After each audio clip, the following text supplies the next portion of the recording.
in our series of RTRS webinars, where we will be exploring the value that RTRS certification provides across the soy value chain. Let me just open up by putting this particular webinar in the context of a series of webinars that RTRS is hosting. We've had one on sustainable finance, on conversion factors, and in the week of the 26th of October, we're going to be talking about the context of regulation, specifically European regulation and how it impacts on sustainable soy purchasing and trade. Some practical information for all of you who are joining us from different parts of the world. We do have simultaneous translation available for this webinar, and we will be using multiple languages. We will have speakers speaking in Portuguese and Spanish. So please, at the bottom of your screen, if you scroll down, you'll see a ball, a globe that says interpretation to the right of the green bar. You should click on the language of your choice. So if you're a native English speaker, click on English and stay in English throughout, even though we're speaking English now. And when someone speaks in Portuguese, you will hear the translation, likewise for Spanish and Portuguese. I would suggest you click on the mute original audio option, where you'll see comes up when you click on the interpretation bar. That means you'll just hear the translation and not the original. We want to engage you throughout today, so please add questions to the panelists as they're speaking. You'll see a Q&A box at the bottom of the screen. Please just click on that. Even if you don't have questions, do look at some of the questions that are coming in, and you can upvote those questions that you think are most interesting.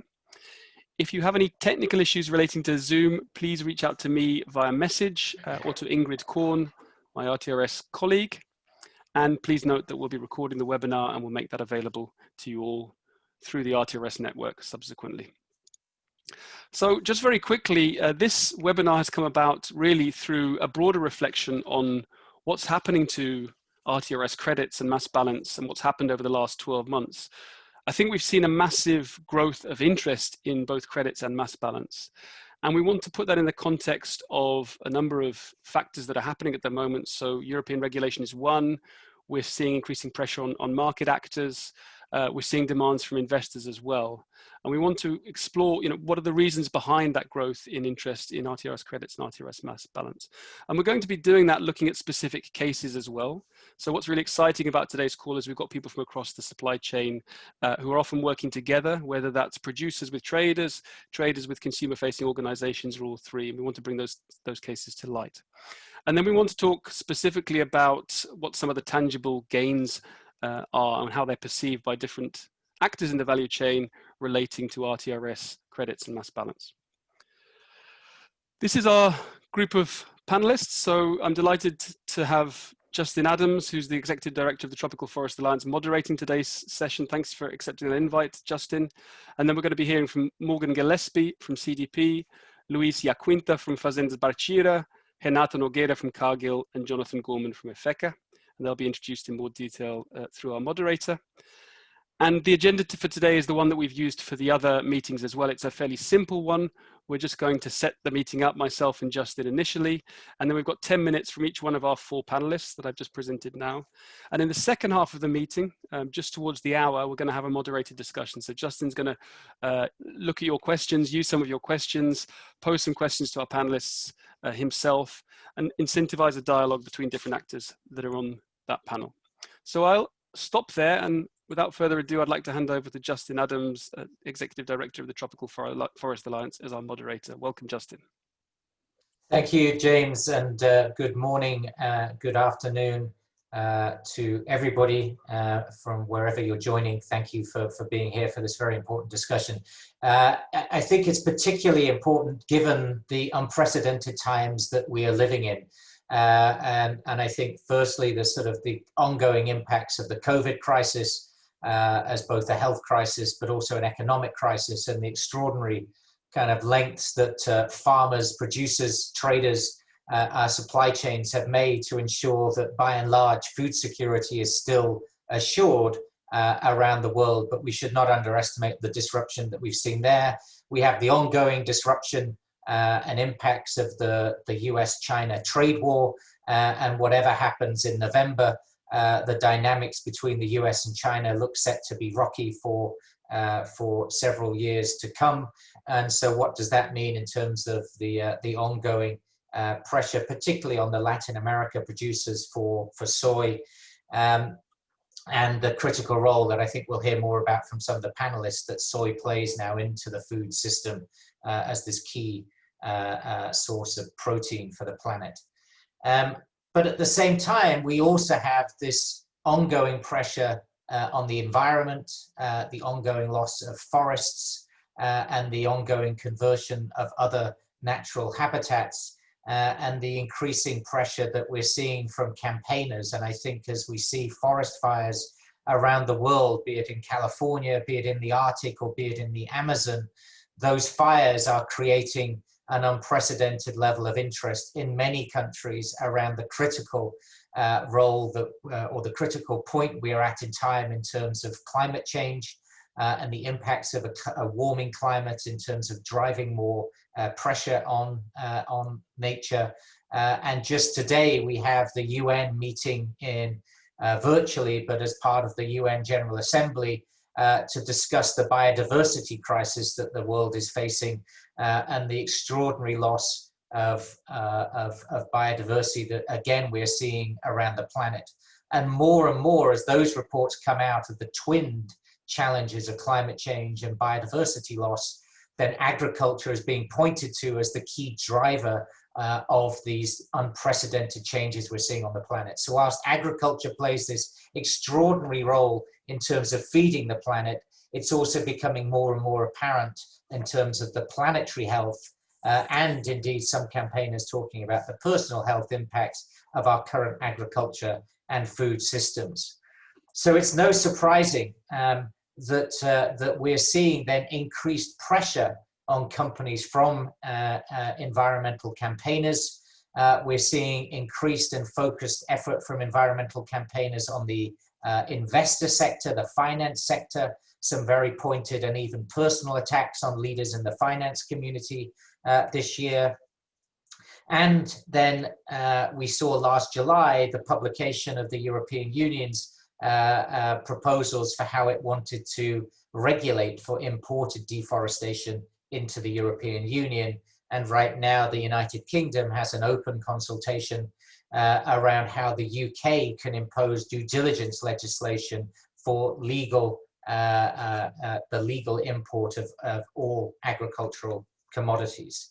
So we're seeing extraordinary levels of pressure, extraordinary levels of interest, and the soy sector, I think, sits at the heart of so many of these issues. It's a topic that is right at the heart of so much of what the Tropical Forest Alliance is doing, both in Brazil, in Latin America more broadly. We had a consultation just yesterday with more than 100 stakeholders to feed into the COP26 process, the climate summit that the UK will host at the end of next year, to bring perspectives around how governments can start to engage more around the integrated issues of economic development, food security, and environmental protection, and what role does international trade play there.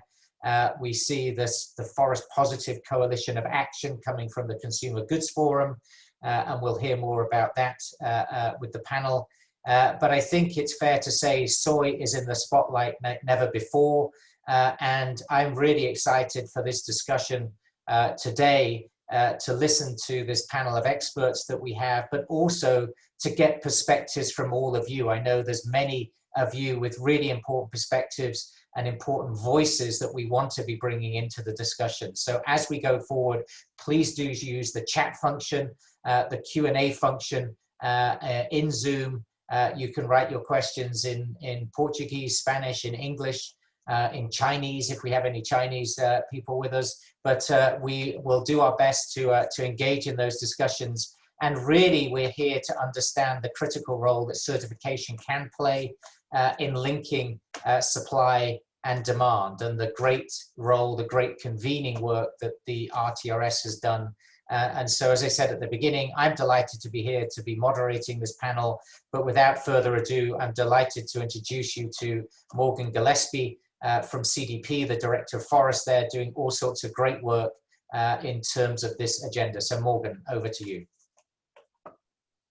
Thank you, Justin. And that was a really, really wonderful introduction and really set the scene well. It's a pleasure to be here today. As Justin said, my name is Morgan. I'm CDP's Global Director of our work on forests. And I just want to give you, kind of kick off the panel by talking a little bit about setting the scene. What is certification looking like today? Now, I know there's a lot of people that have joined us. And so if you aren't aware, just one slide on CDP. We are a global international and environmental impact. We are not a nonprofit organization. Our mission really is to secure a thriving economy that works both for people, but also for the planet.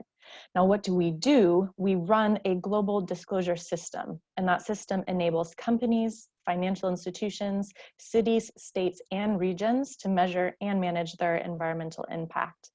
We hold today, I think, what is generally considered to be the most comprehensive collection of self-reported data. And we share this data back with all of those stakeholders. So we have a network of investors, of purchasing organizations, of policymakers around the world that use this corporate reported data to form their own insights and to make better informed decisions. I'm also really pleased and proud to say that earlier this year, CDP joined the executive board of RTRS. We had seen a proliferation of certification schemes specifically within the soy market that caused us a little bit of concern, and we're really pleased that RTRS offers one of the most comprehensive and robust certification schemes today. So, when we're thinking about, how can we frame this topic today? How can we frame the discussion? I really wanted to understand, what are the barriers to action? What are the barriers potentially preventing companies from moving forward with certification? And because we're CDP, we have a lot of data that we can pull on. So last year in 2019, we had about 106 companies globally that disclosed on soy-related forest risks through CDP. Now, 42% of those identified risks with a potential to have substantive financial or strategic impact on their operations. Now, what does that mean? Well, that means these companies see things like physical risks, such as droughts or floods impacting harvest. They see things such as reputational risk, which we're obviously seeing a lot now in Brazil. Justin kind of just alluded to that, or potentially regulatory risk, again, what Justin kind of just alluded to with potential due diligence mechanisms coming into Europe and the UK. Now, overcoming these risks to ensure responsible sourcing of soy is challenging, and that's something that we kind of need to focus on. Now, firstly, what can companies do, or what are some further barriers? Another insight that I want to share with you is that we had some great positive stories about companies taking action on the topic of soy. So we have, for example, from our 2019 data, we found that 58% of companies within the soy sector report having a policy in place to deal with this. And that's great, right? Almost 60% of the market, yay, have a policy in place. However, when we dug into what that policy covered, we found some disturbing news. And that is that of those, only 20% of these companies have a policy that specifically and explicitly includes a commitment to eliminating deforestation. And that's why we really feel that robust certification is critical. And unfortunately, we also found it's still far from the norm. So as it relates to certification, our data shows that in 2019, only 5 companies had at least 90% of their soy certified in a no deforestation compliant certification scheme, and less than a third of companies use soy certification at all. So it shows that this market's still pretty nascent, right? Those figures are quite stark. And that's compared to other sectors. We look at timber, when we look at palm, about 75% of the market is using certification in those other sectors. So huge opportunity, to go to my next slide, in terms of driving greater certification in the market. Now, it'd be remiss of me to not talk about COVID, and if the COVID crisis has taught us anything at all, it's that we are, as if we didn't know this already, really deeply interlinked. And that is the same for companies within the soy sector. And so we really feel that we need to accelerate collaborative action across the entire value chain, ensuring that purchasing companies are working with suppliers to find these practical solutions to their specific challenges. And here we actually have some positive news. Our data shows that almost 3/4 of companies working within the soy sector are already working with their direct suppliers to improve their capacity to supply sustainable materials. Investing in certification where suppliers are paid a premium is obviously one way of doing this, but we're also starting to see kind of really early signs that improvements to sustainable commodity supply is also showing tangible financial benefits to business. So for instance, in July of 2019, COFCO International signed a $2.1 billion sustainability-linked loan. Now, under the deal, COFCO is going to benefit from lower interest rates in exchange for meeting certain environmental objectives. And one of those is improved soybean traceability to ensure it does not contribute to further deforestation in Brazil. Now, COFCO is the first mainland Chinese company to pioneer such a financing agreement, and it's expected to save the company about $1 million per year. So these are pretty big numbers. But we also know that international traders such as Louis Dreyfus, Olam, and Wilmar have all signed similar loans in the past 2 years, and other soy traders are explaining various other opportunities as it relates to environmentally linked financial benefits. And I kind of wanted to highlight this today is because there's a lot of conversation. I know we're going to have some debate about, you know, the cost of certification. How does that cost play up and down the value chain? What are the benefits to business? And whilst this is still nascent and new, it's really great that we have some tangible examples of companies committing to sustainability and seeing a positive impact for their business.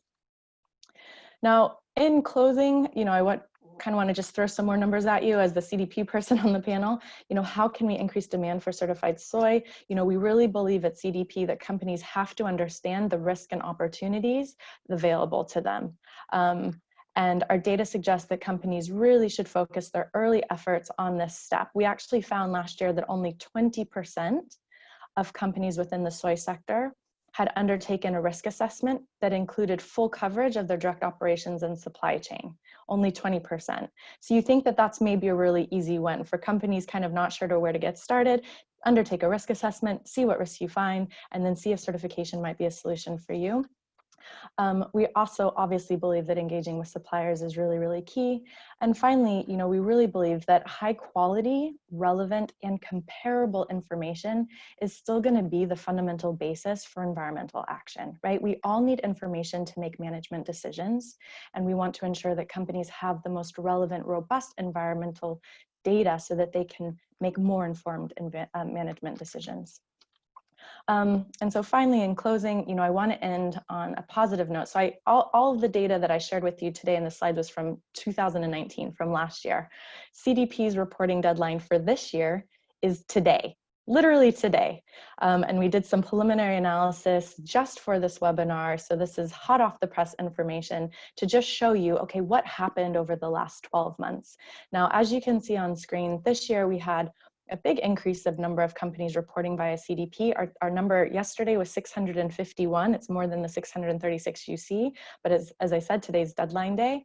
But we saw also an increase in the number of companies reporting on soy. So 122 global companies this year reported on soy compared to last year. Now, what I really want to highlight is the percentage of reporting companies that reported using certified soy. It increased to 48% this year, compared to 31% last year. That's a huge year-on-year increase. We don't normally see that sort of jump. And in absolute numbers, you can see the number of companies that reported using RTRS certified soy also increased. 38 companies this year reported using RTRS certified soy compared to only 20 last year. And so it looks like certification is going up, which is great. It looks like there's still huge opportunities for more. And I'm really excited to continue the conversation with you all today to see what we can do to drive greater certification in a shorter period of time to really help us achieve our no deforestation or zero deforestation objectives. And with that, I'll close. I'll hand back over to you, Justin, and look forward to the rest of the webinar. Thank you so much, Morgan. I think it's difficult for people to sort of comprehend just how important the role CDP plays is. So as more and more companies are under scrutiny for their environmental performance, how they report that to investors and to other stakeholders is just key, and bringing common metrics is a critical part of that. And I think that's really why CDP plays such a key role. And so this growing interest in the reporting they're seeing, I think, is just a great signal of what of what and how we should be tracking. So we're going to move now into the next set of discussions as we continue the panel, and we'll hear from the production side, the trading side, and more on the consumer side. But just before we do that, I want to welcome those participants who have just joined the meeting. It's great to see how many people are on the call. We have interpretation available, so if English is not your preferred language, then you can listen in Portuguese and in Spanish by clicking on the interpretation button at the bottom. And again, I would encourage people to use the Q&A to start to be raising questions for the panelists as they raise points, or what are some of the key issues that you would like this panel to be addressing.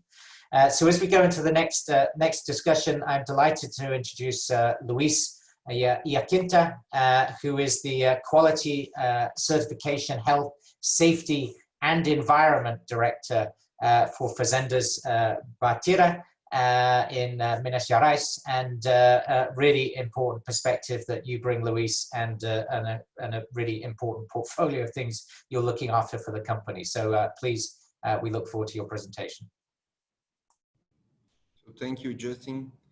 To all of you, welcome. I will speak in Portuguese, so please, for those who do not speak Portuguese, use the interpretation model here. I will share my screen now.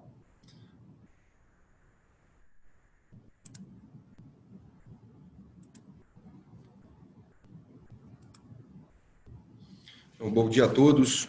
Para aqueles que não me conhecem, eu sou Luis Iaquinta. Como o Justin já apresentou, represento a Fazendas Bartira, uma empresa que produz grãos em 6 estados diferentes do Brasil. Também trabalhamos com gado, arrendamento de cana. Temos mais de 40 anos de operação. E hoje eu estou aqui para trazer um pouco deste valor agregado da soja certificada e da produção responsável RTRS aqui no Brasil. O ano passado, na nossa última reunião anual, eu tive a oportunidade de apresentar a todos diversas informações detalhadas sobre como a certificação está impactando mais de uma centena de fazendas aqui no Brasil e também em outras partes do mundo. É muito importante entender que a certificação RTRS tem uma abordagem holística que passa por 5 grandes princípios, como legal compliance, questões socioambientais, boas práticas agrícolas. Alguns números aqui que eu gostaria de destacar, principalmente essa questão de todos os colaboradores serem treinados, terem acesso às questões de saúde e segurança, as melhores práticas trabalhistas, todos os projetos sociais que estão envolvidos nessas fazendas, que vão desde parcerias com escolas, doações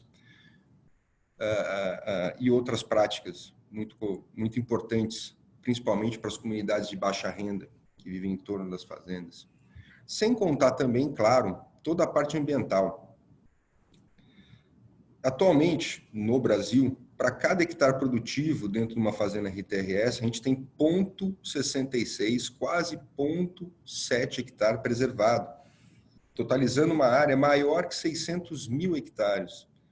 Apenas a título de comparação, 600 mil hectares são 4 cidades de São Paulo.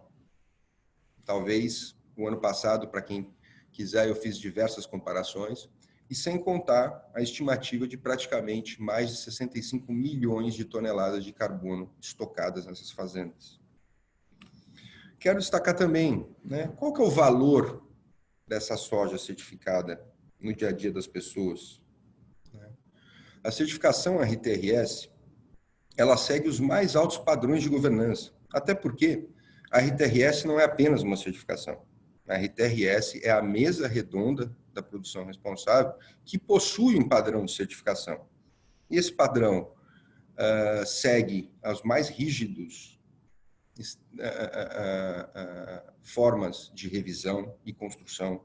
Ele é auditado por organismos independentes de auditoria e certificação, que também seguem todas as normas para serem acreditados, ou seja, eles também são auditados pelos órgãos reguladores, como Inmetro, OAA. O nível de governança dentro do padrão RTRS, da própria RTRS, é extremamente alto, onde os membros da indústria, os membros da sociedade civil e os membros que representam os produtores podem compartilhar seus ideais e também ver isso na prática, no campo. Apenas para complementar essa parte aqui de números, uma tonelada de soja certificada hoje no Brasil ajuda a preservar 155 árvores. Naquele total de reserva, que eu acabei de mencionar, existem mais de 600 milhões de árvores preservadas. Zero trabalho escravo ou trabalho análogo à escravidão. Zero trabalho infantil. Boas práticas agrícolas, controle de insumos, controle de matéria-prima, práticas de preservação de solo, o que tem um link enorme com carbono, e também toda a parte de legal compliance, sem contar a rastreabilidade e o gerenciamento de risco para toda a cadeia de soja que isso venha promover. Se alguém precisar de mais alguma informação, eu sugiro que procurem o secretariado da RTRS para que eles possam compartilhar a apresentação do ano passado. Mas agora, eu queria fazer uma reflexão aqui com vocês, né? Como que é esse link, como que é essa ligação entre a soja RTRS certificada lá no campo e, por exemplo, 1 quilo de frango que as pessoas estão consumindo em casa, 1 litro de leite, uma barra de manteiga, um produto de higiene pessoal, uma roupa, um cinto, uma bota, uma tintura de cabelo. Existem centenas, se não quase milhares de produtos que contêm soja. A soja hoje, além de ser a principal fonte de proteína humana, ou seja, ela é a base da cadeia de segurança alimentar do planeta, ela continua sendo talvez tratada como o produto escondido. A gente normalmente ouve, né, the hidden product, o que no fundo não há mais espaço para continuar assim.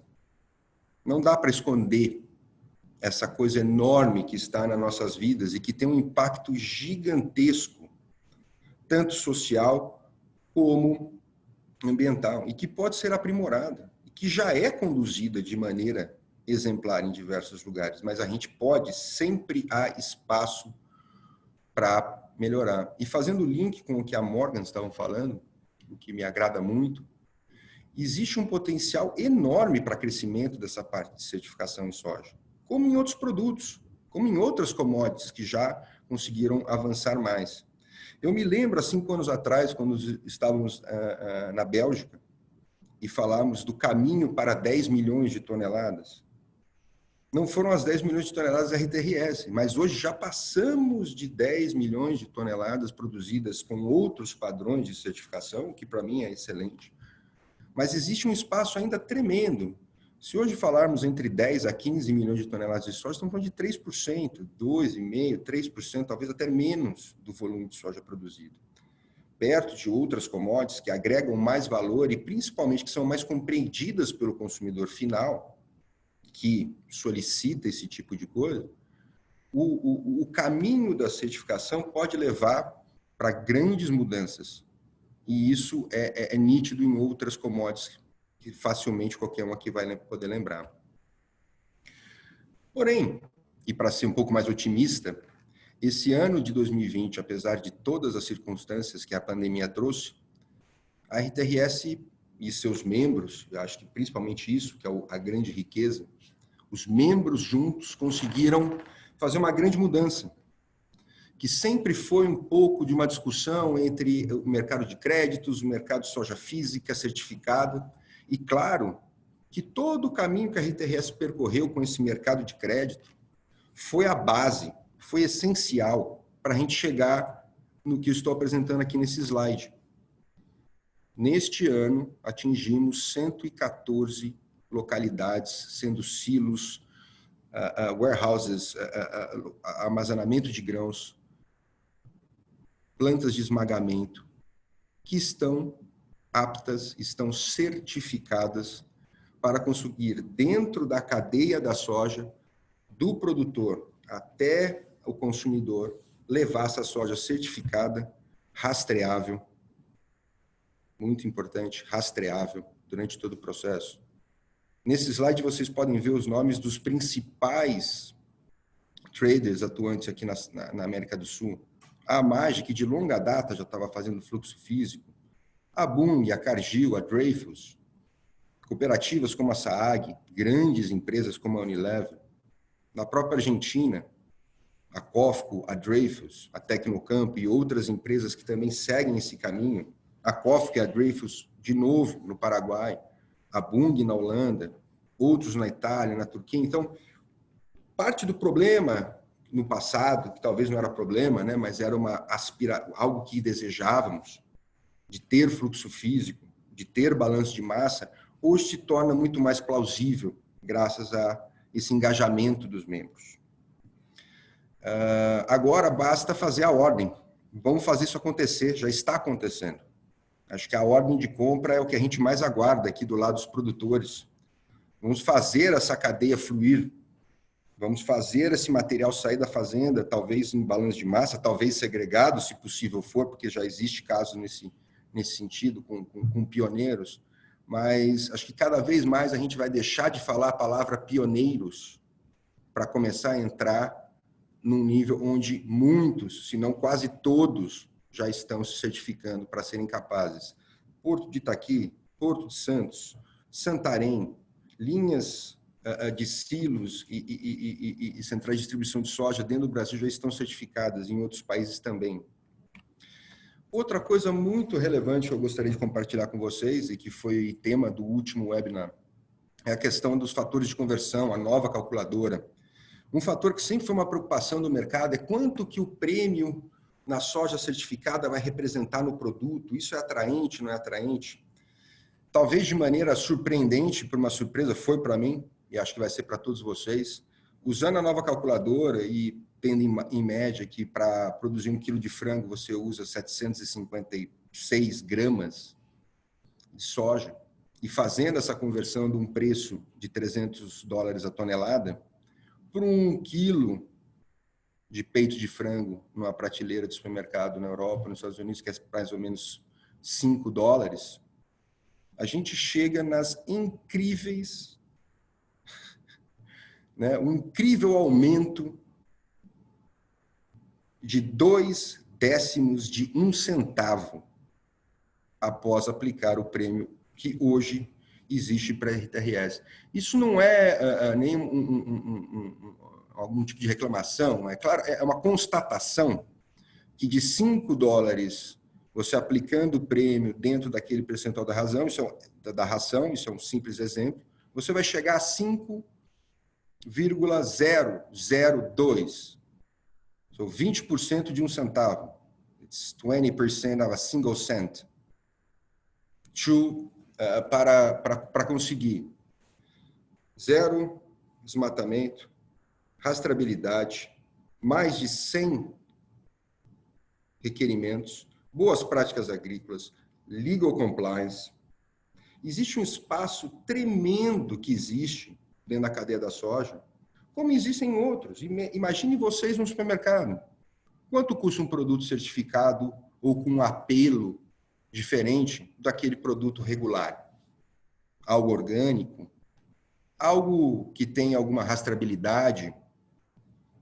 Por que não um peito de frango Zero Deforestation? Por que não um produto que leva o logo da RTRS e todo esse valor agregado? Convido a todos a pensar a respeito. Eu acho que a gente não vai conseguir por muito tempo. E aqui, só a título de exemplo, que também está no material do ano passado, seguem aqui o custo médio que foi calculado aqui no Brasil de praticamente $1,2 por tom produzida. Título de comparação, eu acho que todos têm que se conscientizar e fazer esses cálculos e ver como contribuir melhor.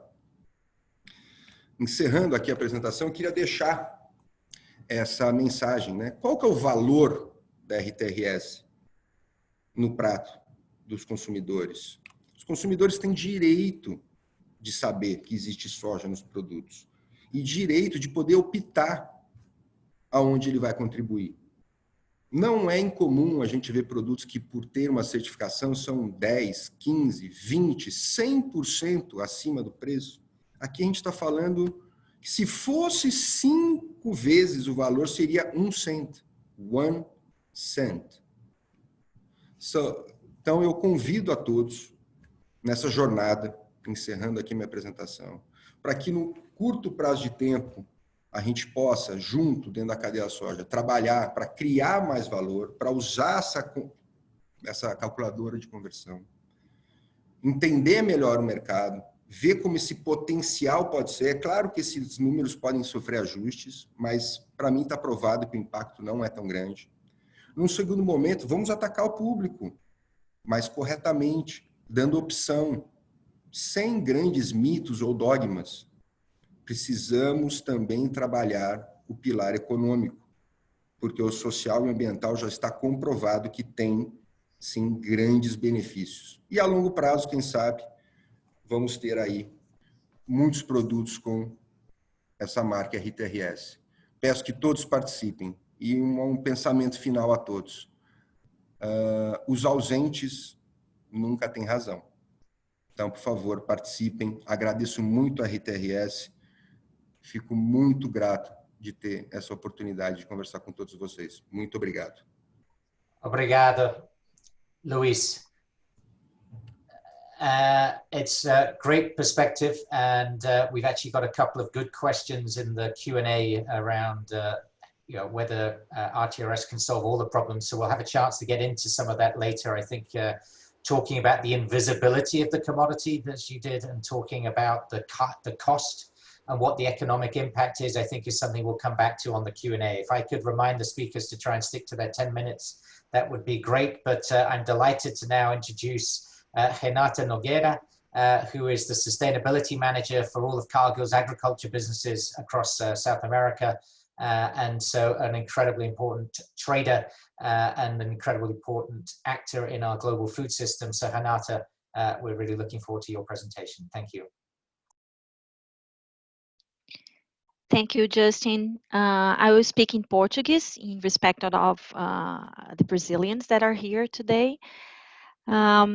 É um enorme prazer estar aqui hoje com vocês. Eu gostaria de agradecer o convite, a oportunidade de dialogar com atores como os painelistas e como vocês que estão assistindo, que estão direto ou indiretamente envolvidos na cadeia de soja da América do Sul. Eu acho que espaços como este são essenciais para o desenvolvimento de um diálogo qualificado, que busca, de fato, a construção coletiva de possíveis soluções e não apenas o embate. Meu nome é Renata, como o Justin falou, eu sou gerente de sustentabilidade para o negócio agrícola da Cargill e responsável por garantir a sustentabilidade em cadeias como a soja, o milho, a palma, o algodão, na região da América do Sul. Hoje eu vou falar rapidamente sobre a missão e os compromissos da Cargill. Trarei o contexto também, um pouco, do contexto do Cerrado e do MATOPIBA com relação à produção de soja e à certificação RTRS, destacando a cadeia da Cargill e, por fim, falarei um pouco sobre a perspectiva da Cargill com relação ao RTRS e também as restrições socioambientais que surgem com cada vez mais frequência. Pode passar o slide, por favor. Bom, eu não vou me estender muito falando sobre quem é a Cargill, eu acredito que todos vocês aqui conhecem um pouco dessa empresa, mas basicamente o que o setor agrícola da Cargill faz é originar, processar, distribuir e vender produtos agrícolas ao redor do mundo, conectando assim produtores rurais e consumidores. A nossa missão é nutrir o mundo de forma segura, responsável e sustentável. Pode passar, James, por favor. Assim, nós temos 3 documentos que nos guiam prioritariamente nessa jornada. O primeiro documento é a nossa Política Global de Florestas, que foi publicada em 2015, em que nós nos comprometemos em transformar as nossas cadeias de suprimento para que elas sejam livres de conversão de vegetação nativa. E aqui eu estou falando de todas as nossas cadeias de suprimento no mundo todo, não apenas a soja. A segunda política que é preciso destacar aqui é a política de soja para a América do Sul, em que nós reconhecemos que é nesta região onde existem paisagens naturais de importância ambiental global, que muitas vezes se intersectam com regiões com aptidão agrícola e com potencial para alimentar a demanda global de alimento.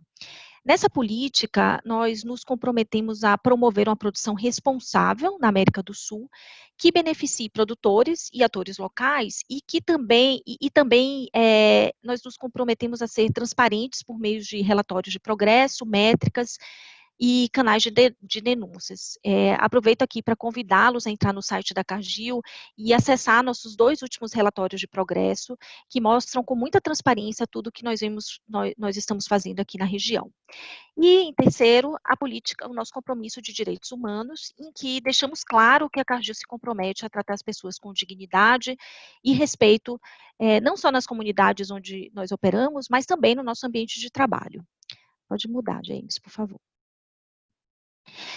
Recentemente, em parceria com o RTRS, a FAPSEM e o Porto de Itaqui, nós certificamos a nossa cadeia RTRS, a nossa cadeia de custódia no estado do Maranhão.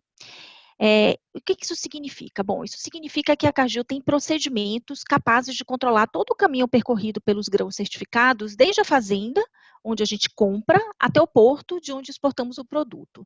Então, isso garante que seja criado um corredor que permite o escoamento físico da soja RTRS das fazendas até o país consumidor. Então, a Cargill, globalmente, já vem comercializando créditos de RTRS para os mais diversos negócios da empresa. Mais de 330 mil créditos foram comprados em 2019. Mas a gente acredita que a venda física de soja RTRS é importante para engajar o produtor rural na manutenção da certificação de sua fazenda, que a gente sabe que não é trivial, como o Luiz mostrou um pouco para a gente. Além disso, a gente acha que a venda física garante ao consumidor final 100% de rastreabilidade do produto, incluindo informações de armazéns, plantas e portos, até entrega no porto final. Por que no Maranhão? Bom, primeiro, por conta da sua localização, o Maranhão está localizado no Cerrado brasileiro, onde metade da produção de soja se concentra no Brasil. Trata-se de um bioma enorme, em que apenas 8% da sua área é de produção de soja. E estudos recentes mostram que 7% da expansão que aconteceu entre 2013 e 2009 nesse bioma foi em áreas de vegetação nativa. Ou seja, 7% da expansão está vinculada a desmatamento. A soja está longe de ser vetor de desmatamento do Cerrado, porém o nosso compromisso é de eliminar a conversão. O Maranhão faz parte de uma área que fica dentro do Cerrado, que é chamada de MATOPIBA, que inclui também os estados do Tocantins, Piauí e Bahia, e juntos produzem 9% do total da soja do Cerrado. O MATOPIBA apresenta uma dinâmica um pouco diferente de expansão da soja. Enquanto no Cerrado, como um todo, 7% da expansão da soja acontece em áreas de vegetação nativa, no MATOPIBA essa porcentagem é de 19%. Também não podemos dizer que a soja é um vetor de desmatamento no MATOPIBA diante dessa porcentagem, porém, precisamos entender o que está acontecendo nessa região e pensar juntos em alternativas para os produtores que ainda querem expandir as suas áreas legalmente e também reconhecer aqueles que optaram por não converter mais áreas e certificar sua fazenda. No Maranhão, sabemos que 30% da produção de soja hoje já é certificada RTRS. Os produtores perceberam os benefícios que o processo de certificação traz para a sua propriedade e investiram massivamente para se certificar em RTRS. E vale destacar que o RTRS é uma certificação que vai além da certificação brasileira, que por si só já é um desafio para os produtores brasileiros. Assim, a Cargill acredita que o produtor que tem suas fazendas certificadas precisa sim ser reconhecido e certificar a nossa cadeia de custódia é fundamental para que isso aconteça. Outra informação importante é que 95% do volume de soja que a Cargill origina nos estados do Maranhão, Tocantins e Piauí são destinados à exportação pelo porto de Itaqui, e cerca de 10% já vem de fazendas que estão certificadas RTRS. Então, diante de tudo isso e levando em conta os compromissos da Cargill e a demanda europeia por um produto especial, acreditamos que a consolidação desse corredor no Maranhão, além de incentivar o RTRS no estado do Maranhão, faz todo sentido. Pode mudar, James, por favor. Então, a Cargill vem ampliando seu portfólio de certificações e soluções em sustentabilidade, assim como investindo na certificação de corredores que permitem o escoamento da soja certificada até os nossos clientes finais. Nós acreditamos na certificação RTRS não apenas porque traz melhorias para a propriedade rural e, consequentemente, para o produtor, mas também porque proporciona momentos como esse que a gente está tendo aqui agora. O RTRS é, sem dúvida alguma, um dos fóruns multi-stakeholders mais importantes para a discussão da sustentabilidade na cadeia da soja e um dos poucos que ainda consegue manter o produtor sentado na mesma mesa de diálogo. Além do corredor do MATOPI, também destaco o corredor para escoar soja RTRS, que é produzida no Mato Grosso e escoada pelo Porto de Santarém, no Pará, que é outro importante exportador para a Europa. A gente ainda realiza a venda física de produtos RTRS para o mercado interno por meio de nossas plantas em Uberlândia e Rio Verde. E hoje nós temos 47 filiais certificadas no Brasil, entre armazéns, fábricas e portos, o que aumenta a nossa capacidade de escoar e de oferecer soja física RTRS para os nossos clientes. Queremos mostrar que estamos prontos para atender a demanda por soja RTRS, tanto para o mercado interno quanto para o mercado externo, e ser, de fato, o parceiro mais confiável dos nossos clientes para oferecer soluções em sustentabilidade. A nossa expectativa agora é que o mercado reaja positivamente a essa nova oferta de produto certificado. A gente está numa posição complexa na cadeia de valor da soja, entre produtores e consumidores, e muitas vezes gerenciamos expectativas diferentes, e para que possamos estar todos alinhados, é preciso diálogo, é preciso incluir principalmente os produtores rurais, como eu disse anteriormente. A inclusão precisa também acontecer nesses processos de certificação, que muitas vezes acabam excluindo os produtores que ainda não estão prontos para a certificação, mas que querem e que precisam progredir. Assim, acho que todos nós aqui temos uma imensa oportunidade de pensarmos juntos em como incluir mais produtores na certificação RTRS e como impulsionar também a demanda. Ainda na linha desse tema de incluir produtores para, de fato, transformar realidades, estamos vendo movimentos políticos, né, principalmente na Europa, que buscam desenvolver marcos regulatórios para a eliminação do desmatamento dos países de origem. Obviamente, há iniciativas nesse sentido que podem vir a acelerar alguma transformação na cadeia, porém, podem também excluir produtores que ainda estão em processo de melhoria contínua.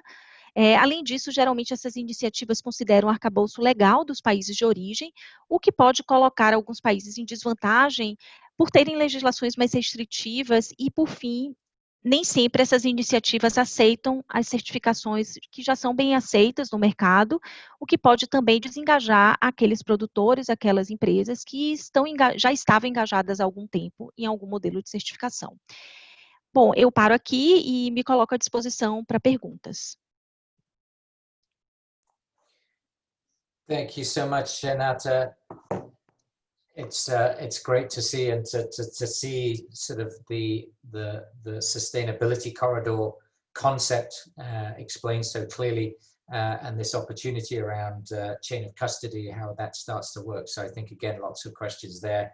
And your point around sort of connecting to the producers that want to do the right thing, I think so important as we hear these demands from more and more of the consumer end of the market. So with that, I am delighted to turn to our last panelist, Jonathan Gorman, who's the technical director for Effica, that does a great deal on this, working with retailers and manufacturers across Europe, as well as some of the roundtables that are looking at sustainable soy and sustainable palm oil. So Jonathan, some perspectives from your side around how does all of this fit, and where is the consumer pressure going, and how are companies responding to that on the European side?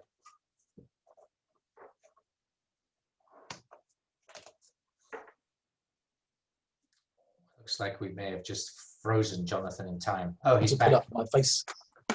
Am I back? You're back. Okay. Great. Apologies. It's a pleasure to be here. Thank you very much. I've got no slides, so you'll have to put up with my face for the next 10 minutes, I'm afraid. And I'm slightly misleading you, because that is not the view outside of my window. That is not a typical UK dull and dreary and cloudy day, but it brightens my life up better than a UK view. So as Justin said, I work for a small consultancy called Effica. We work with businesses, with manufacturers, retailers and traders helping them to understand how and where they're connected to soy supply chains and help develop sustainable soy policies. Back in 2017, we helped with UK government support to launch an industry group, a UK roundtable, if you like, to bring together supply chain companies in the UK to work together on how we can source soy more sustainably. And our group has representatives from the whole of the supply chain, from the point of import into the UK to the final consumer. So we have our key traders, including Cargill, and also ADM and Safitra and Glencore. We've got those that use the soy mostly in the animal feed supply chain. That's where most of our soy is used and consumed. So those producing pork and poultry and dairy and beef products, through to the brands, the retailers and food service companies. So we have the whole supply chain in this group. Our challenge really was turning the commitments, of which there were many in 2017 and there are many still, those commitments to deforestation-free soy into action. Our members, particularly the major retailers, the supermarkets, already had these commitments, but we're finding it difficult to act on them, to understand how you can go beyond your commitment into practical actions in the supply chain. How do we join the conversations up? Really was our challenge across the supply chain. How can a trader speak to a retailer, speak to a pork producer, and figure out how we work together? And how do you influence soy production that may be thousands of miles away from where the soy is consumed? That was our challenge. And I think really, I guess my key point to start with is that certification has been really important and helpful in the development of our initiative in the UK. It has enabled companies to turn those commitments into action. As we know, supply chains are complex. They're complex towards the sort of consumer end. We've got retailers, consumer goods manufacturers, feed companies, and many in between. What RTRS and other standards do is enable a company to begin to invest in sustainable soy, even where they may not be able to completely trace where their soy comes from, to a farm, to a municipality.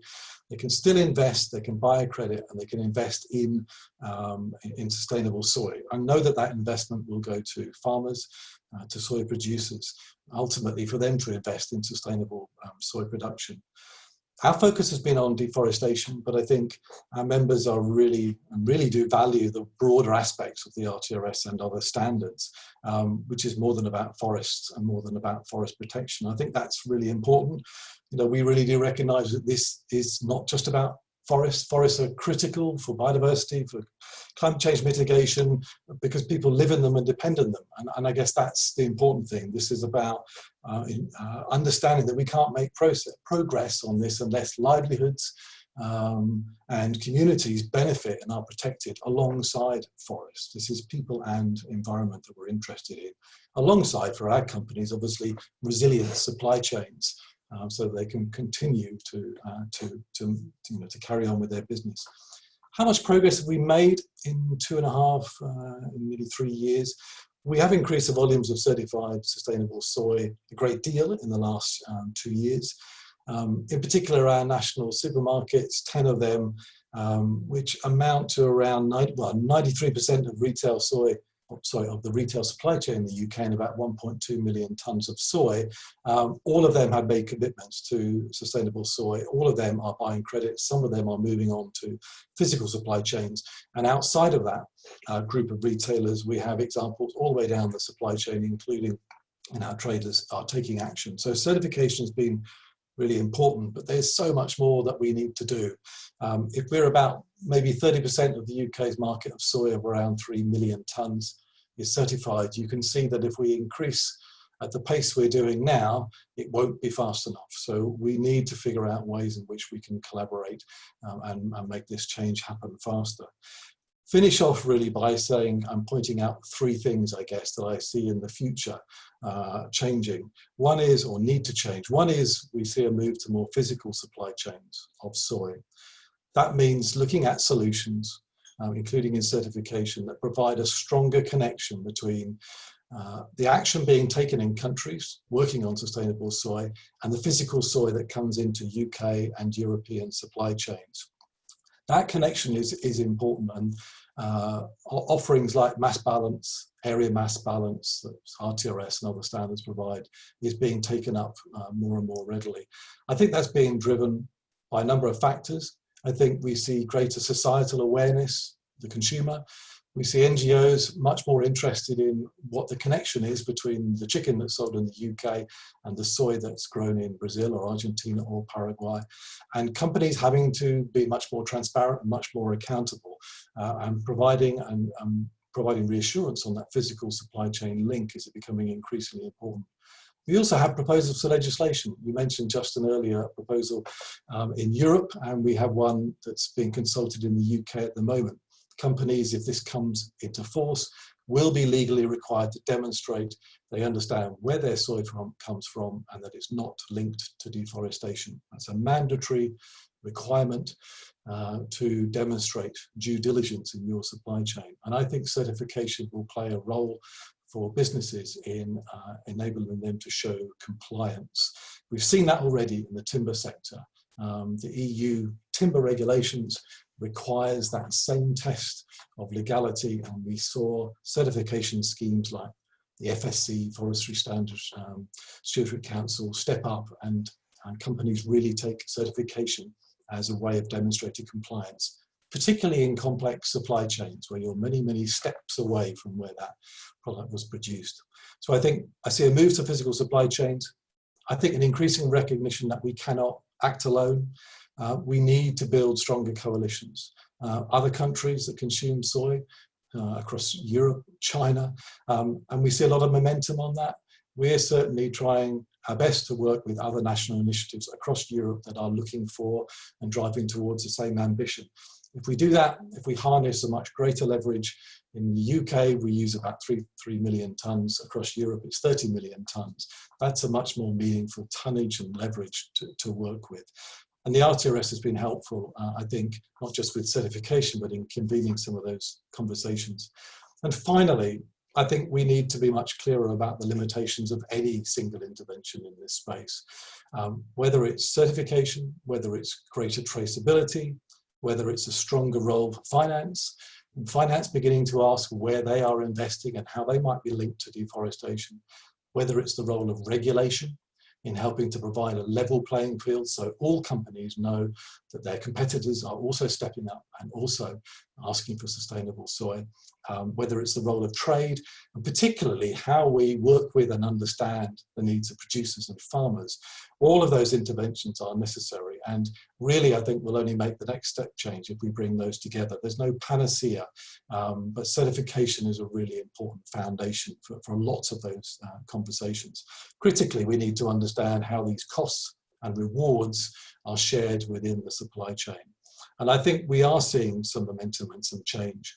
We do need to get out of these silos, that's for sure. Whether it's silos at a landscape level, we focus on soy, but we also need to think about beef in some of the landscapes we're talking about as an example. Whether it's silos in terms of actors, we have to have governments speaking to governments and companies speaking to governments, civil society involved in those discussions, and critically producers and farmers. And silos sometimes in terms of outcomes and objectives. This is not an either or. This is not about agricultural expansion or improved livelihoods or improved forest protection. Those three objectives are not competing and cannot, and we need to get out of the silos of those. And I see we are, and I think we're seeing an emergence of what you might call a kind of smart mix, thinking about how do these different interventions have to work together collectively, of which certification is really important in order to make the kind of next step change. And what would the step change be? I guess a step change is mass market. We're not making a choice between sustainable and unsustainable. If you buy soy in the UK, you just buy soy and you have some reassurance that someone at the end of that supply chain is being paid a fair wage for it, forests are being protected, and it supports livelihoods. And that's, I guess that's where we want to get to. So I will stop there. Thank you, Jonathan. So we're going to move now into a Q&A session. I think we've heard a number of really interesting perspectives. Jonathan sort of bringing the panel to a close there, just talking about some of the drivers and some of the responses that we're seeing in the UK and across Europe. And I want to start sort of really with a reaction to what Jonathan said from either to Luis representing more of the production end, or to Renata. As you see all these demands coming, what is the response from, what are the other producers saying? What are the other traders saying? What are you saying as companies in terms of this increasing push from Europe around sustainability? Is that reasonable? Are we having the right conversations? Jonathan's talking about joining things up more, but just to start, so we make sure this is a lively discussion, let's see where the disagreements are on the panel, and then we can go to some of the other questions.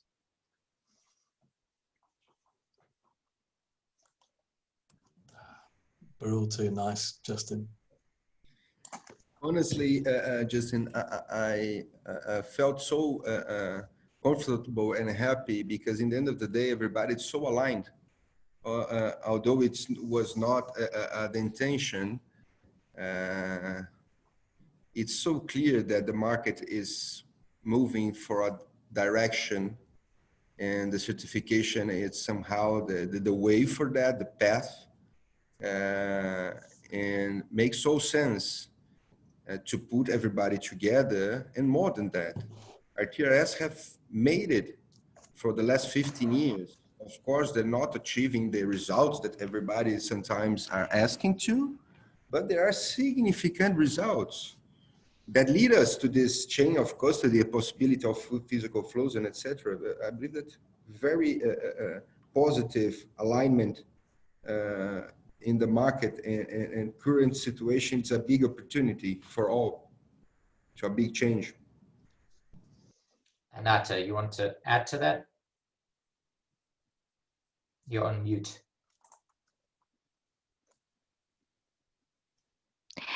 Can I speak in Portuguese or? Yes.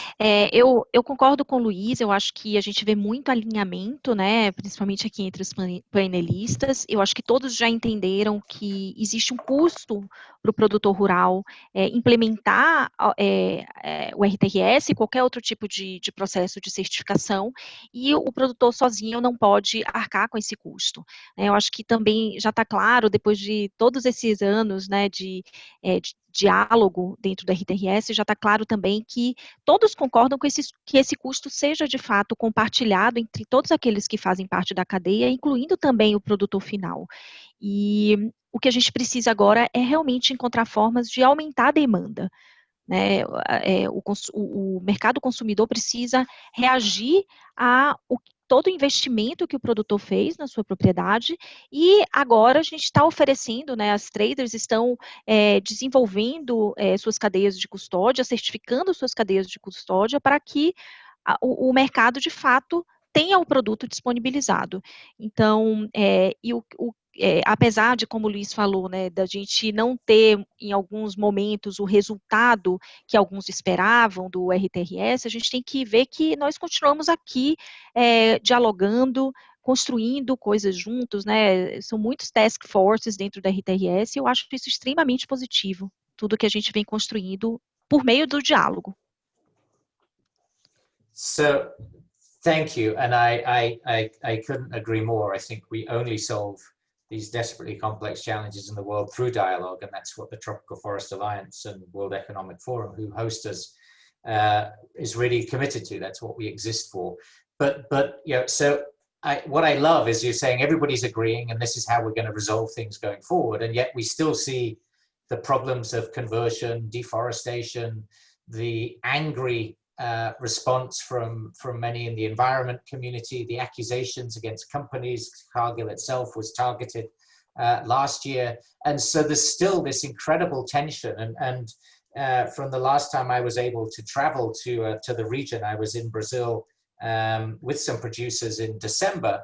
There's also a palpable sense of anger that they are being blamed for things, and so I don't want us to, and everybody who's listening today from various parts of the chain and the industry, to think that everything is solved and everything's solved through dialogue. I also worry that we've got these great schemes, the sustainability corridor, the chain of custodies, the examples of how we can start to clean up individual supply chains or specific corridors. And yet the bigger problem is there. And actually, if we look at some of the questions, there's questions asking us from the audience of is certification a solution to all of this problem? So we've got polarization, we've got ongoing deforestation, but we've got these wonderful examples of sustainability and moving things forward with sustainability. So what role can certification play, and where are the challenges and limitations of that? And Morgan, I might go to you, given the role you're now playing with RTRS, and to bring you into the discussion. But I also want Luis and Renata to talk to where some of the issues and the tensions are as well. And I actually was going to raise my little hand and say, I kind of want to jump in here, because I think so at CDP's perspective, we're really fortunate, right? Because we are privileged to work with the leaders within any space, which are usually the folks that participate in this webinar, in the webinar series, are able to talk about the positive actions, the forest positive actions that they're taking. But we also get to see the very, very, very long tail of companies who are just starting their journey towards environmental sustainability. And I do think it's important, and I hate to bring it up because it always feels like a little bit negative, but to say, from our data, and the data doesn't lie, and I know not everyone reports by our platform, but from our data, leadership is still very, very, very few, right? We had like 7 companies achieve an A according to our scoring methodology last year, none of which were from the soy sector, out of the 550 companies that reported. As I said in my presentation earlier, only 20% of companies in the sector are undertaking a risk assessment. That's a pretty basic step. Only 30% of companies have a policy that actually commits to eliminating deforestation. When you look at the numbers at scale, this is not mainstream. Basic actions are not yet mainstream. So there's a lot of work that needs to be done in terms of awareness raising and capacity building to ensure that it's not just the small leading companies that are taking these really exciting, very progressive actions, but we somehow find a way to quickly and efficiently scale this across the masses, because that's when we start to see tipping points, that's when you start to see systemic change, and that's when we start to see, I think, improve long-term sustainability. I don't necessarily have an answer, but one of the questions that I have both to Renata and to Luis is, how, I know you guys are already talking to each other, but how can we as a community talk to the guys that don't want to engage? How do we get the guys that don't want to participate on these webinars to join us in the conversation? I don't necessarily think there's a role to play for the advocacy, the Greenpeaces and the Mighty Earths to, have the stick, but what's the carrot that we can offer to bring more companies into the fold so that we can start to mainstream these actions that you guys are already taking? Can I get this one? Just okay. Ótima pergunta, Morgan, e a gente vem se fazendo também essa pergunta, né? Como que a gente pode engajar os nossos competidores que ainda não estão engajados nessa trajetória que a Cargill e que outras grandes traders estão também, né? E eu acho que com as traders, com as empresas, eu acho que é o diálogo mesmo. Eu acho que a gente precisa se aproximar, a gente precisa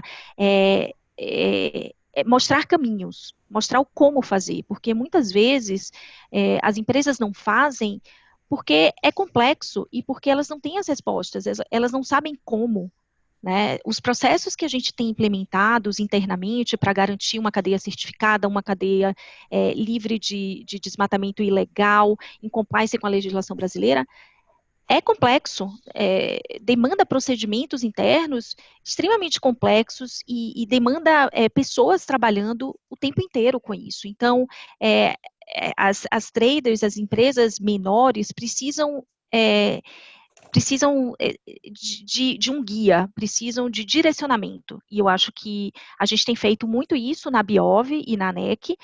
A gente precisa realmente investir mais, com certeza, nesse ponto. E a outra coisa é com relação aos produtores, que eu acho que o Justin pontuou muito bem. A gente não está aqui no paraíso, né? As coisas não estão fáceis, existe um contexto extremamente polarizado, pouquíssimas associações de produtores querem conversar conosco sobre essa questão da sustentabilidade.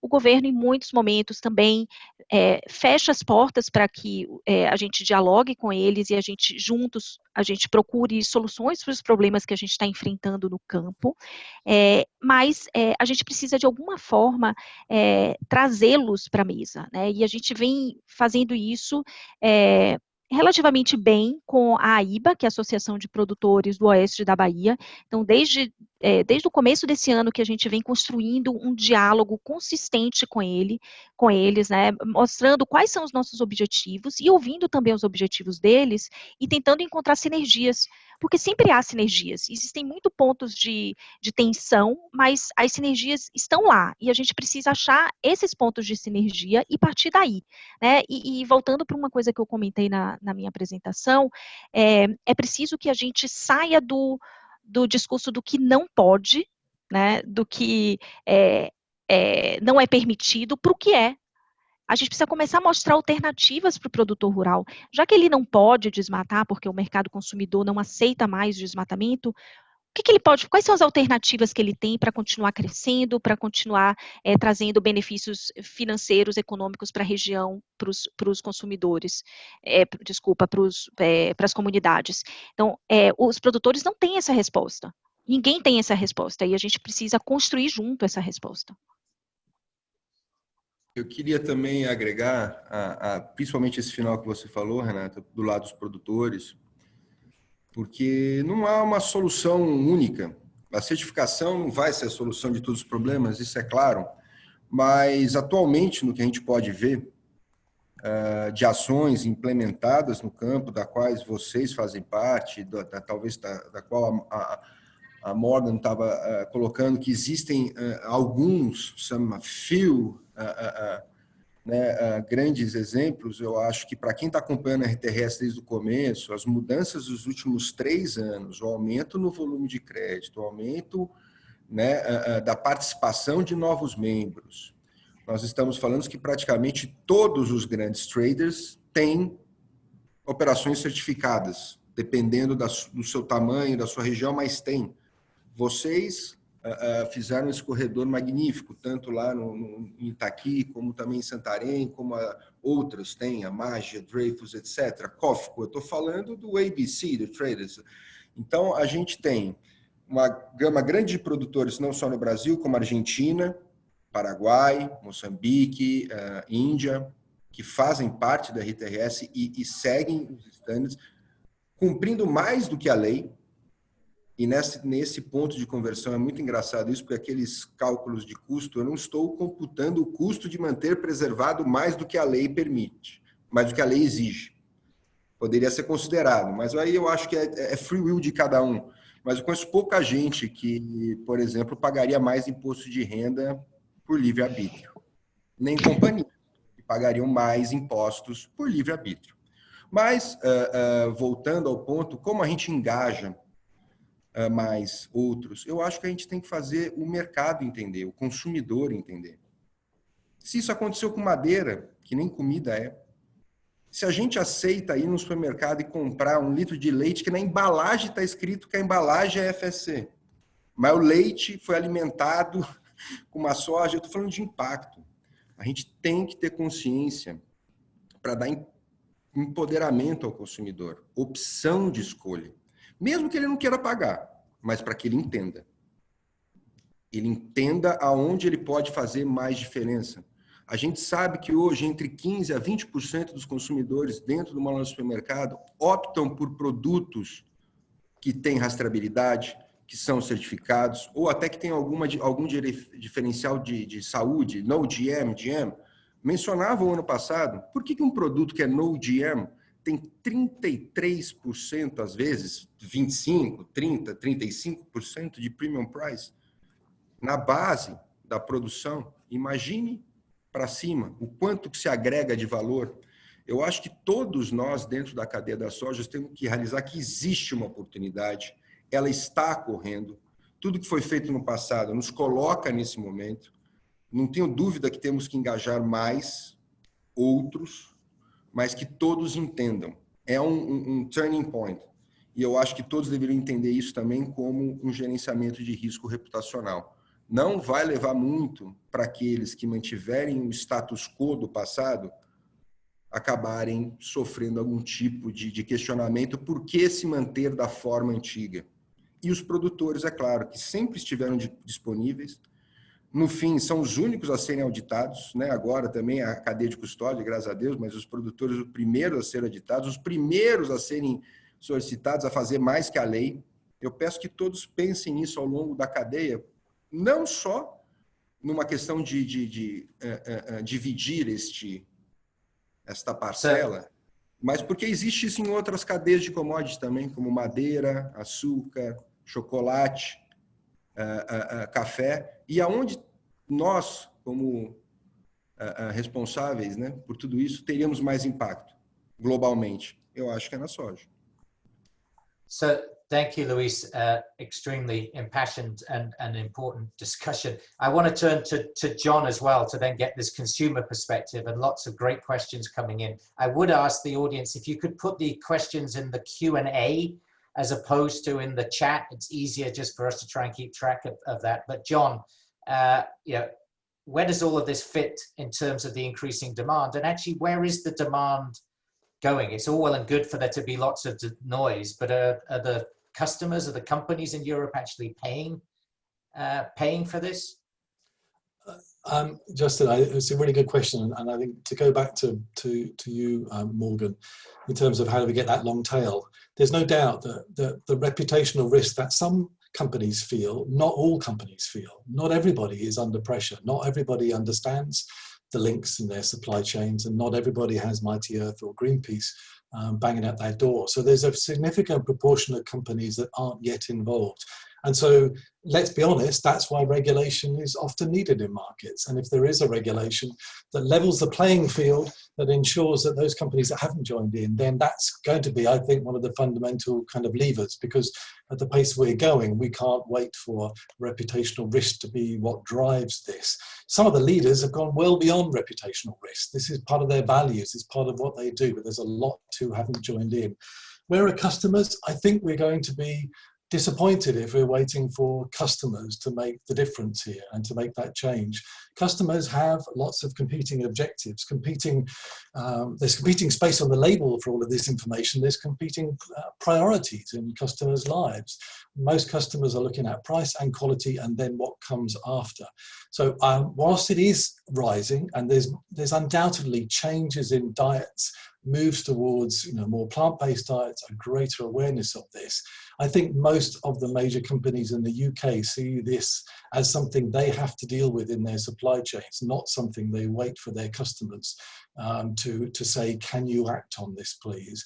And clearly there are products where the ingredient is much more visible. If you buy a chocolate bar, you know it contains cocoa, and if you're interested in that, then you want to see a Fair Trade or a Rainforest Alliance label. If you buy a chicken, you may not even know that that chicken has been fed on soy. And absolutely, it's important that customers understand and are informed, and many are. But not enough, I don't think. And I think that it's really the companies that have the knowledge and the interest for the long-term resilience of their supply chains, for their reputation, for their economic good. And it's them that will need to act on this. So I'm not saying there's no place for consumers, but I think we have all the knowledge. We know what we've got to do. In terms of cost sharing and the cost of this, Louise is right. It's a very small cost on a final product. But I think there's three things with cost. One is, what's the absolute premium? What's the additional cost associated with that? But also, how do you share that equitably? Because the cost may be small, but if you're in the middle of that supply chain and you bear it all, or indeed if you're a producer and you bear it all, that feels unfair, and that's a blocker. And three, in terms of timing, one of the things that we were able to do in the UK was all move together at the same time in terms of making a commitment. If you know your competitors are moving at the same time, and you know there is no competitive advantage from not investing in sustainable soy, then we all move together. If you feel there's some competitive advantage in staying where you are, then the market doesn't move.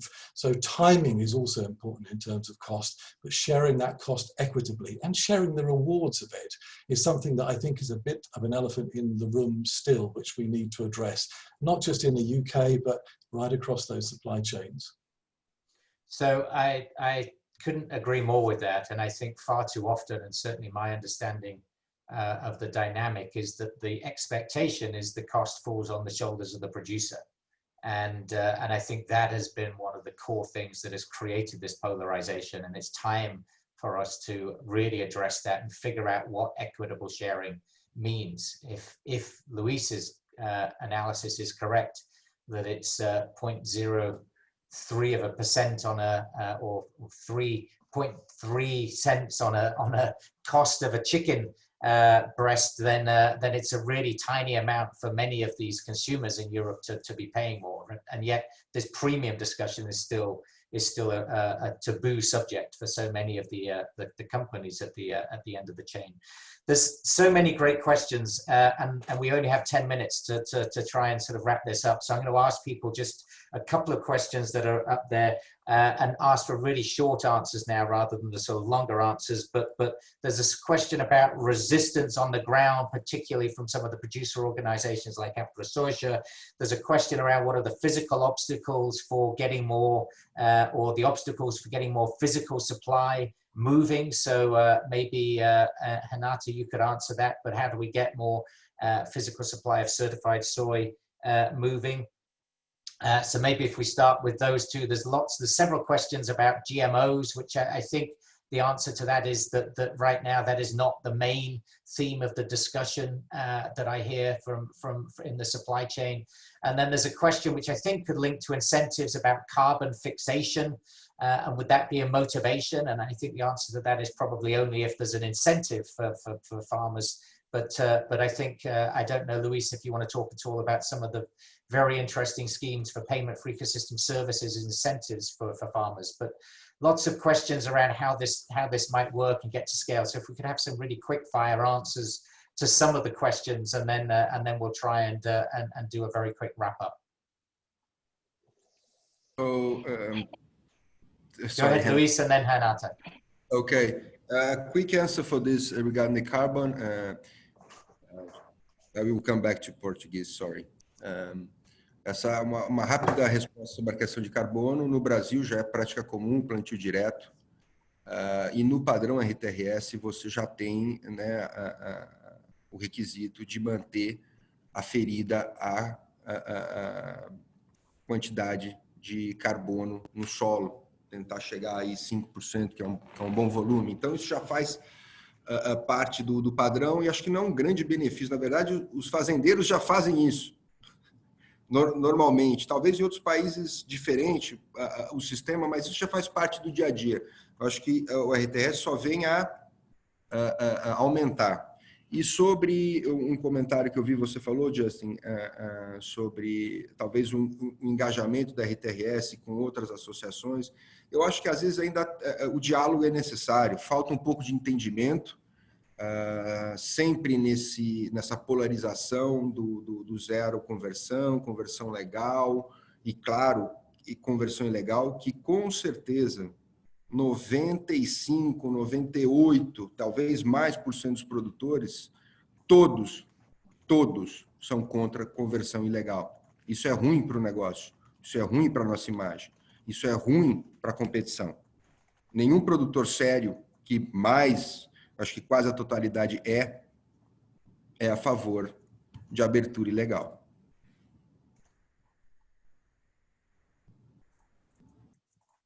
Thank you. So Renata, to you. And there's also a question, I don't know if you had a chance to see it, but just we're having a conversation often that talks about Brazil, but obviously Argentina, Paraguay, there's other critical production areas that I know Cargill is active in as well. So maybe you can broaden a little bit in terms of geography. Ok. Sim, nós temos processos de certificação tanto no Paraguai quanto na Argentina.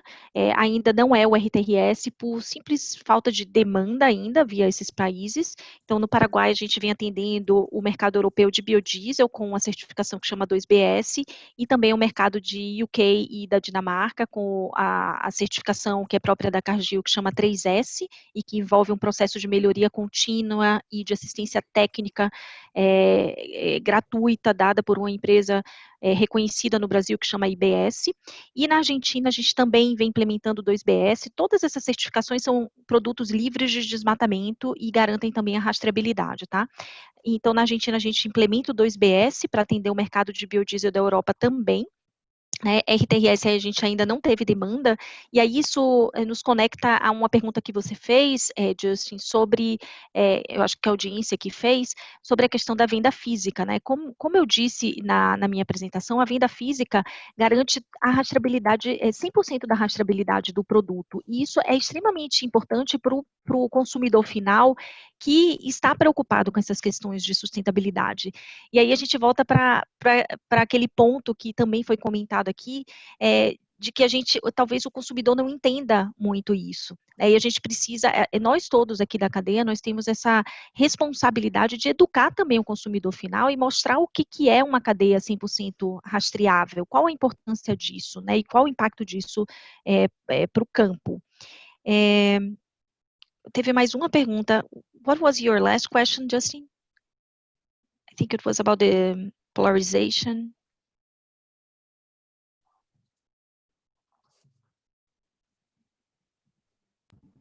The physical obstacles? No, you've covered that. Eu acho que o obstáculo é realmente a demanda. A gente precisa ter demanda para certificar todo esse corredor. A Cargill identificou, sim, um aumento da demanda, mas também, por conta de todos os nossos compromissos, a gente identificou uma oportunidade, né, no Maranhão e também no Pará, e por isso que investimos numa cadeia de custódia certificada. Super. Well, we have 5 minutes left, and I'm conscious that there's so many great questions, and I hope we have a chance to take some of those offline. But I'm going to just turn to each of the panelists for a 30-second sort of final reflection on the role of certification for soy and the path forward from where we are today. So Morgan, to turn to you first. Yeah, I'm going to take the easy out. I mean, recognizing that there's, more than 100 participants today. We've had a lot of technical conversation as well. Don't be afraid to get started. There is probably too much information to guide you as you get started, but don't be afraid to get started. Take that first step. If you need support, reach out to any one of us on the panel, but don't wait another day. We need to take action, and we need to take action now. So that is my one urgent ask of everyone that's joined us on the webinar. Thank you, Morgan. To you next, Luis. Não poderia ficar mais feliz do que ouvindo essa frase final da Morgan. Eu acho que é isso. Todos devemos nos engajar. Quem se ausenta de qualquer discussão acaba sempre não tendo razão, porque não participa. Temos que dialogar. Temos que criar possibilidades, e a RTRS e a certificação é algo que está gerando resultados, está implementada, tem governança, tem controle, tem rastreabilidade, tem um enorme potencial com o consumidor final. Vamos investir nisso juntos, todos. Existe sim muita gente interessada em saber o que tem dentro do produto, como participar, como comprar. Eu, mais uma vez, peço o engajamento de todos. Eu acho que existe uma oportunidade gigantesca. Vamos, de um certo modo, não é passar a conta para ninguém, mas é dividir o que está acontecendo e mostrar os impactos positivos que todas as pessoas do planeta, porque todas consomem soja, podem participar disso positivamente. Agradeço muito e acho que é esse o objetivo final. Obrigado. Renata. Bom, eu acho que tivemos aqui um diálogo extremamente produtivo. Eu só gostaria que a gente desse continuidade a esse diálogo, que é extremamente importante. A gente ainda não tem todas as soluções que a gente precisa para acabar com a questão do desmatamento no Brasil e na América do Sul. Então, a gente precisa que nós aqui, que somos os convertidos e que entendemos um pouco da cadeia, consigamos manter esse diálogo construtivo e, de fato, trazer soluções. E eu acho que a gente tem uma responsabilidade também de trazer os não convertidos para esse diálogo. Ainda tem muita gente fora que precisa está aqui conosco para pensar em soluções. Então, esse é até um pedido que eu faço para que nós todos aqui pensemos numa forma de trazer os não convertidos para esse diálogo tão importante e urgente. Obrigada. Muito obrigado, Renata. So Jonathan, to you, please. Thank you. I think just to reiterate probably where you came from, Morgan, at the start of this, which is we talked about all of these enabling conditions that need to be in place finally and ultimately, I think, to bring about the change we need, but we can do something now, and we can buy certified soy. We don't believe necessarily that RTRS or anybody else has that single solution, but we can do it. What we need to do is we need to make sure we talk, we build trust, certainly in supply chains, because all of these questions that we have, many of them in part can be shared by picking up a phone, speaking to your supplier, your trader, and starting to have discussions about what do these schemes look like, how do they work, how do they get them into my supply chain. Building trust is absolutely key in this, because without trust, we expect somebody else that is not doing what they should be doing, and that's what slows things. So I think we can get on. This is a tool that we can use. We should do it, but we should also make sure that we should speak and talk and make sure we understand the supply chains that we're trying to act in. Thank you so much, Jonathan. And I want to thank all of the panelists for an extremely rich discussion. I've really enjoyed it. I always learn so much when I join an RTRS discussion. And I think my simple conclusion is RTRS, there are all sorts of wonderful examples, and it's great to see some of that growing. Some of the physical chain of custody work, I think, is real examples of where sustainability leadership is. But I think it's also very clear that there is no silver bullet. Certification is not a silver bullet, but it's a critical part of the sustainability journey. I think we all need to look at how we can go further. I would encourage that there are other discussions on markets like China and what is going to work there. Jonathan talked about 30 million tons versus 3 million tons for UK, 30 million tons for Europe. China, just in 1 month, imported 10 million tons from just Brazil. Okay, so in June, 10 million tons just went to China. So where and how we have the conversation with China, I think the incentives discussion, the sharing of equity discussions are all really important to go forward. And we only solve this through dialogue and through building trust. And that for me is the most value of this conversation. I want to thank the panelists. I want to thank all of you for participating. Apologies we didn't get to all the great questions you posed. And with that, I hand back to James. Thanks, Justin. So a big thank you to our panelists. Thank you to you, Justin, for moderating. Thanks to our translators, Karen, Claudia, and your team. And we look forward to seeing you all on the next webinar, the week of the 26th of October, when we're going to be talking about European regulation. Catch you all then. Goodbye.